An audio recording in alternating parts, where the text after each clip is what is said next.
When we start noticing and paying attention to these things and these dynamics that are happening, that's what gives us the clues and then the power to be able to then create the changes. Because when we start to notice things like that with our kids, then it's like, oh, okay, wait, this is happening. This child's feeling less attention from me, or this child's feeling unloved, or like they're not worthy or praised enough. Then that is now my job, my responsibility, because I am the parent, I'm the adult. I am going to do something to be proactive with that. Because parenting is not just about reacting to these issues that come up. Extraordinary parenting is about being proactive about these things. That's why the awareness is so key, because you are like, oh, I am now aware of this situation. I am now going to be proactive about doing something about that situation rather than waiting, which too many parents do, for something to explode because I didn't address this issue proactively. There's only two scenarios that occur there. One, you take proactive action and you actually create positive change. Two, you do nothing because life is busy and crazy and arms break and dogs get sick and, life. And then the issue, remember we talked about the dragons? The baby dragon grows into a big dragon, and now you have a big dragon that you can't ignore because it's grown into a big dragon, right? Those are really the only scenarios that occur. Proactive parenting means we have awareness of these situations and then we do something about them. Now, I know that that can feel overwhelming, like, well, yeah, I'm already so busy. I've got to make dinner. I've got to do this. I got to do that. If you're intentional, you just work it into your life and you pay attention to the moments. And that's the great thing about kids. Like if you reframe stuff, kids will remind you all the time that they need and want your attention. And so when they do that, I see it as an opportunity, a reminder of the thing I want to do. Oh, yes, this daughter right now is reminding me she needs more of my time and attention because I've been giving more of it to her sister who just broke her arm. She reminds me. And so that's what's great about it. It's like I only have to do it because they remind me that they need that. I'm like, oh, okay, here's my chance to cuddle with her longer tonight, to read a story with her, to do, to give her this attention she's asking for, rather than saying, I'm stressed, I'm tired, I had to deal with your sister, leave me alone. She's a cat, so I can't. Do you see the difference there?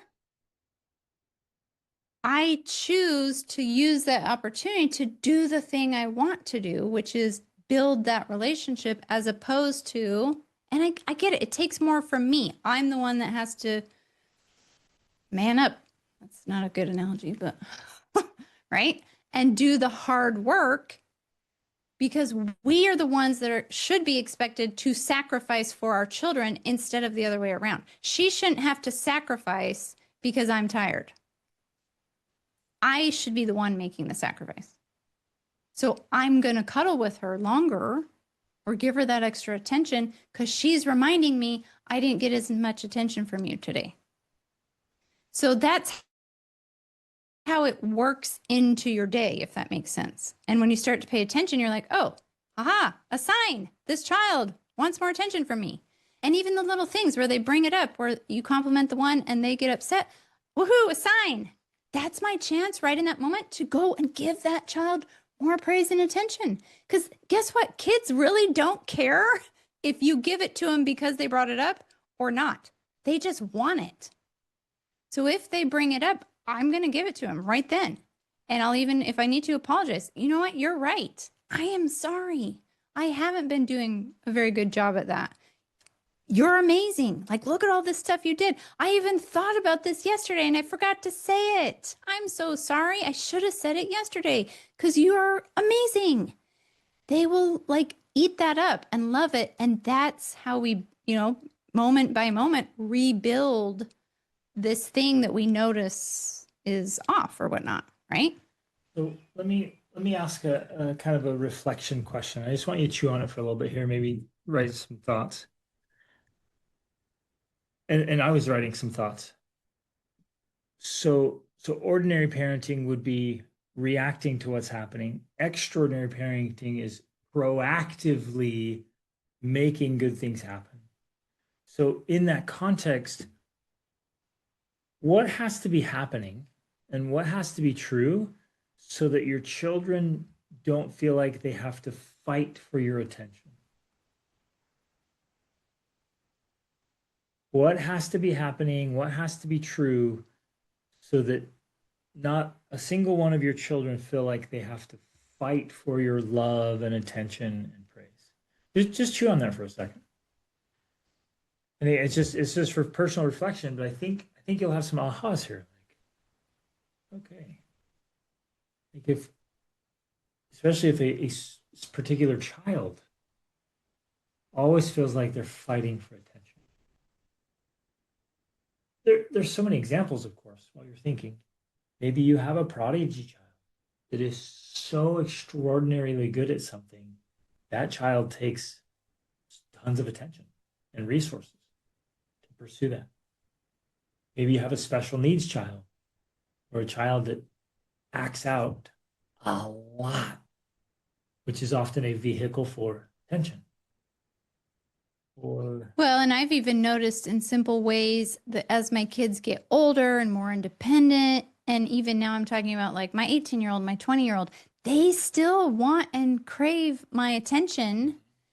And it's so much easier for the younger kids to like kind of take all that up because they need more from me.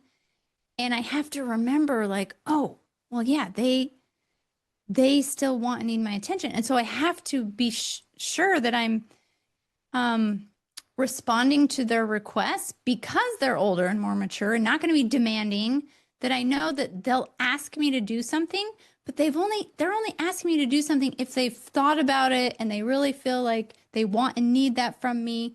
So I'm really careful to respect that and follow through on it so they don't feel neglected, right? Even though they're grown up still. Like it still matters. It's still important because that's how I continue to develop that relationship into adulthood. Like my 18-year-old daughter, Aaliyah, she played volleyball for too long and too hard and hurt her back.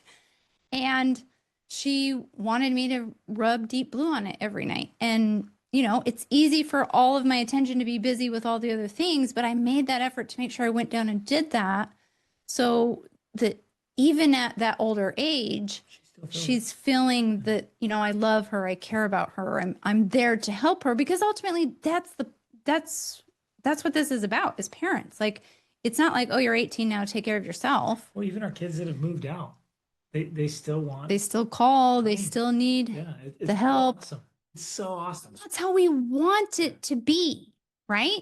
I mean, if we really think about it, that is how we want it to be because the family is meant to be a community where we are helping each other out. I'm not going to, you know, say, well, take care of your problems yourself now, because that's not how a community works. We help each other out. And so what we're really trying to build is that family community, which continues to grow even as they grow.